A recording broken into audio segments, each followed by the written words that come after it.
Alright you guys, so it is November 19th. We are getting ready to go into the week of Thanksgiving. So around this time of year is when I like to get out into my garage and I like to clean it out because I plan on working on the bikes a lot. So I was actually out here cleaning the garage out, getting everything ready and looking at the bikes, kind of formulating a plan for what I want to do going forward with a couple of these motorcycles and some of the upgrades that I want to do this winter. So it had me thinking about my 2020 FXLRS.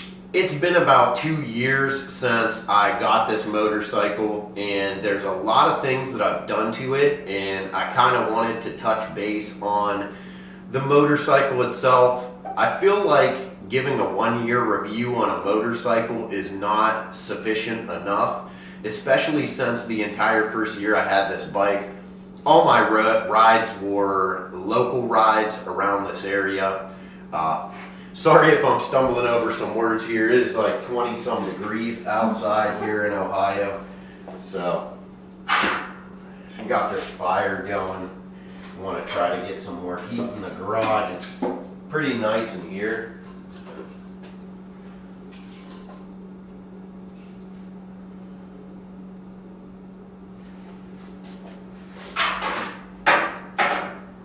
So as I was saying, I wanted to do a 1 year review on this bike, but I don't think I had enough seat time in it that first year to actually get a positive review of this motorcycle. So I was involved in a motorcycle accident on my 2007 Dyna Street Bob. Bike was set up kind of similar to this. I put a 2-in-1 pipe on it, had the T-bars installed on it, but I didn't get to ride that bike a lot. The day that I finished that bike, I was test riding it, making sure the handlebars and everything were set up to my liking, and I got hit by a truck, hit and run, guy left. So about 8 months after that, I ended up picking up this bike, and I wanted to do the same things to it. So I guess I want to start with the cons of this bike. So right from the dealership when I got it, the worst thing about the motorcycle was the seat, the factory seat.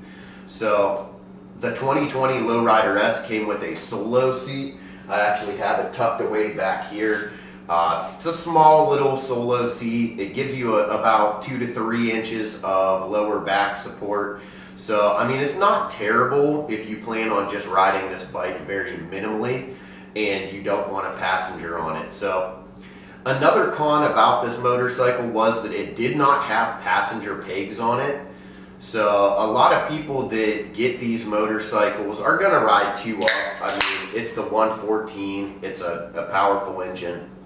So you're going to want to have another person on it more than likely. I'd say 70% of the people buying these bikes. Another con with this motorcycle, I would say, is where the gauges are located. Now, it depends on the way that you like your motorcycle. So I'm used to the tank mounted gauges because I had that 93 lowrider. So the lowriders, your tacky and your speedo are always on the tank, which I think makes the handlebar setup look a lot cleaner. You don't have those big gauges on your handlebars. They're down on your tank. So I'm a fan of that, but it's definitely a con to a lot of people. They have a gauge relocation kit for it, so you can get a block off plate for your tank. You can move your gauges up to your handlebar, so it puts them right in front of your face. I don't really pay too much attention to my speedometer. I mainly only look at my tach, and I'm not really one to abuse the speed limit, but I've been known to crest over that limit quite a bit. So I don't really pay too much attention to the speedometer unless I'm in local traffic in an area that I don't know. But around here, the cops are pretty decent, so as long as I'm not exceeding the speed limit by double, they don't give me an issue. So another con that I would say right off the showroom floor was the exhaust. So this thing sounded like a weed whacker, almost like a sewing machine. There was no growl, there was no rumble to this bike at all. So that was a little bit disappointing for me. $20,000 for a motorcycle and it sounds like a weed whacker. So I actually took my time with that. I put a Vance & Hines slip-on set on here.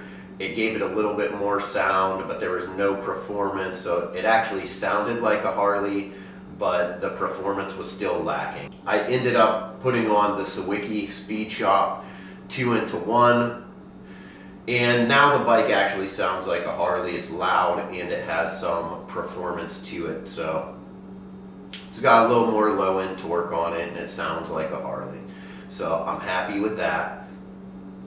Another con that I could mention on this motorcycle was the rear brakes. At least for me on this bike, I've bled the rear brakes 3 separate times. I've had them looked at by other people. I feel like I have to put way too much pressure on the rear brake to actually get the bike to stop as fast as I would like. With that being said, the dual front brakes, the dual disc front brakes are amazing. This thing stops on a dime when I use those front brakes, but I like to use the rear brakes. I like to lock up the rear tire a little bit and slide and kind of have some fun with it. So another con for me for this motorcycle was that it had the ABS on it. Now, ABS is amazing for somebody who is getting into bikes for the first time. So it doesn't let you lock your brakes up. It kind of pulsates them for you so you can't slide or lock up the bike and have it wash out from under you. I know that's an issue with the front brakes. A lot of people, new riders, when they get on a dirt road or loose gravel, since we do use about 70% front brake, if you lock up that front brake on a dirt road or a gravel road, the front end's going to wash out from under you. So I tend to only use my rear brake in those situations. So I wish that this one had a more positive rear brake.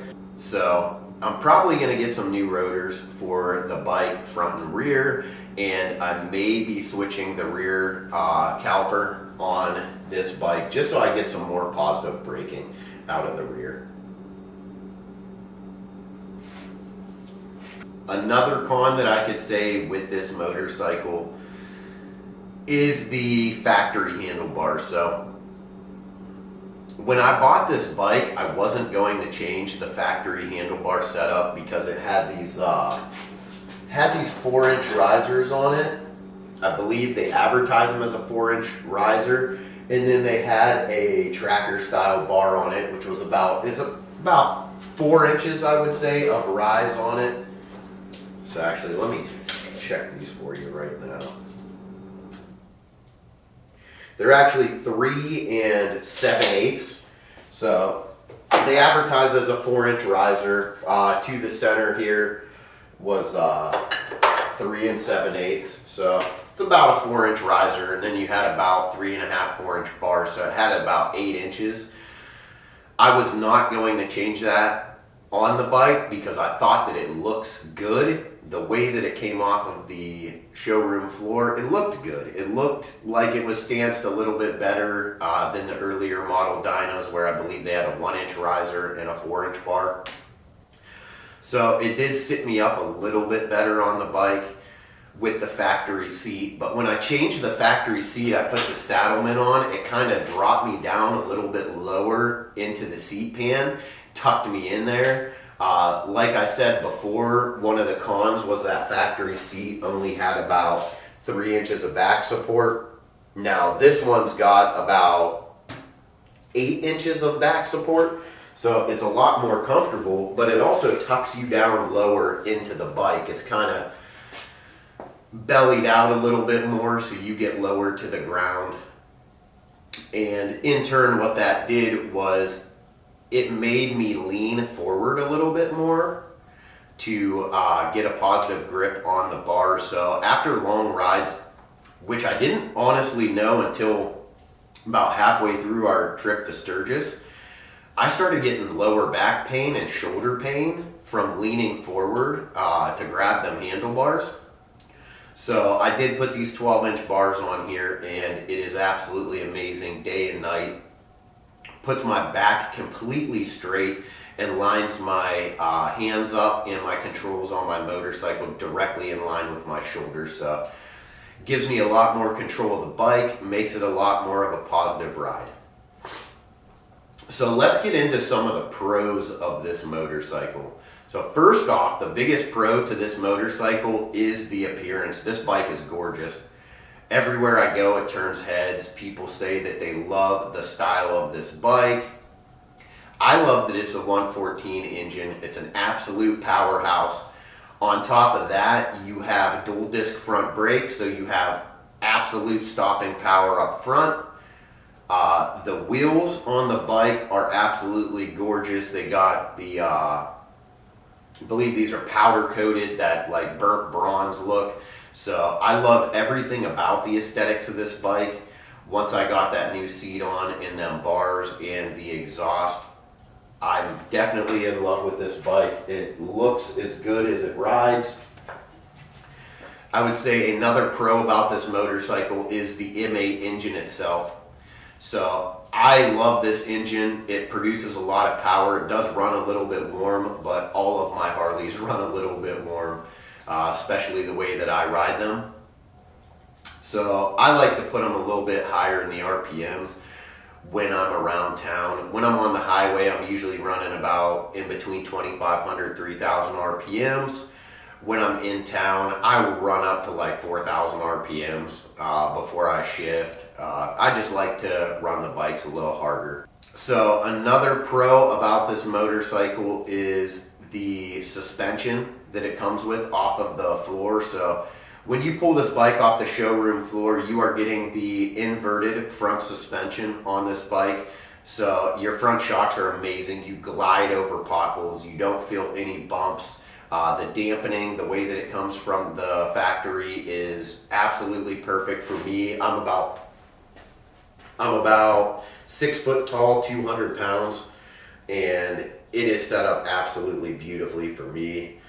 The only thing that I could say about the rear shock, one of the pros, I guess, is that it is that mono shock. So they did step up their technology in the suspension on the rear ends of these motorcycles for the soft tails. I love that, kind of going the way of the sport bike, but that factory shock was very limited. It only gave you about 2 to 2.5 inches of travel with your rear suspension. So that's definitely a con. So the rear suspension is a pro and a con, I guess you can say, which is all right for the motorcycle. Factory, it's day and night ahead of where they used to be with the dual shocks on the rear end. You would have to change those out anyways to get the bike stanced where you want it. So I put the RWD RS1 rear mono shock on here. It is a 13.5 inch rear, and it's beautiful. I love it. I have the quick adjust setting, the canister on the swing arm mount on the rear, and you can reach back with your hand while you're riding and adjust it. I've mentioned that before. I absolutely love it. When my son gets on the bike, I reach back, I go 2 clicks down on the firmness, so I soften it up 2 clicks, and that does great for us. When we were in Sturgis, we were floating over potholes and you can't feel them. My wife had her Bluetooth on, and she would tell me, man, these bumps are killing me, and I wouldn't even feel them. I didn't even know I was hitting them. So that new shock I put on there is amazing. All in all, I've crushed a lot of miles on this bike so far, and it is very comfortable. In a review, I would give this bike about an 8 out of 10. There are a couple things you're going to have to change from the factory, which are to be expected, but there are a lot of really good things with this motorcycle that you don't need to change. I know a lot of people are airing concerns about the plastic tappet, like that lifter collar. So the tappet collars from Harley are plastic. And there's a lot of companies that are coming out with billet aluminum ones that'll give you some more rigidity. So they're saying that the plastic ones over high load can bend, or they're afraid they may break. I have not seen any reviews on the internet or in person out of all the Harley technicians I talk to when I meet them at different dealerships. I don't think there's any issue with the plastic lifter collars. Nobody's mentioned it. I haven't seen any verified accounts of people twisting or breaking them. And also the LS engines from General Motors, the high performance engines that are in their Corvettes, have the plastic lifter collars. So if General Motors is getting the high performance out of the Corvette engine with that part, I don't think we're going to have an issue here. Now, I'm not a mechanic and I'm not an engineer, so I don't know, but with all the money that Harley puts into design and engineering, I would think that it would be a sufficient part. So we'll see how that handles going on down the road, whether we run into any issues or not. I did see that Marvel Kid on YouTube, he did mention that he threw a lifter, had some issues there, so he replaced them collars when he went in there because he had to replace the lifters. Two of his went out. So I do know that I have heard a couple issues of that, so we'll see here. I'm going to ride this bike and I'm going to see what happens going forward. But yeah, I would give this bike a solid 8 out of 10. I love the performance of the M8 engine. I think Harley is going in a great direction. This is my go-to motorcycle. I'll never sell this bike or get rid of it. I'm just going to keep working on it, riding it, and enjoying it. Now, I have been looking at a Indian Challenger, so I'm trying to line up one of those for a decent price, and I'm probably going to get an Indian Challenger. I'm going to get rid of that Street Glide here in the spring, and probably the purple Dyna. I don't know. I love that purple Dyna, but I really want that Challenger. I want to see how the Indian engine compares to my Lowrider S engine. But once again, that's going to be a full dresser motorcycle. And this is a slimmed down performance based motorcycle. So the comparison won't be apples to apples, but I just want to see how the power feels on that Indian Challenger, and I love the way they look. I know a lot of people like the Road Glide fairings, but I like the Indian fairing a little bit more. And I mean, I got Harley tattoos all over me, and I've never owned an Indian, but I've owned Hondas, I've owned Yamahas, I've owned all kinds of other motorcycles, rode a lot of dirt bikes, and I'm not specifically a Harley guy, even though that's what I choose to ride because I love American-made products. Indian is kind of an American-made product, so I kind of want to see how that goes. I want to at least ride the bike and get familiar with it, and if I don't like it, then I'll probably trade it in on something else. But let me guys know how you feel about these M8s. Let me know how you feel about the Lowrider S. I really do love this motorcycle, and if you guys have not got a chance to ride one of the M8s, whether it's the 107, the 114, the 117, go to your dealership as soon as you can and get on one of these bikes. If you're skeptical about the performance and the power of this engine, you won't be after a test ride. The power is there, the performance is there, and so far the reliability is there. Like I mentioned in a couple of other videos, I have friends out there with these motorcycles, with these engines, that have 70 and 80,000 miles on them right now. Also, you guys make sure you pay attention to these Black Friday sales coming out.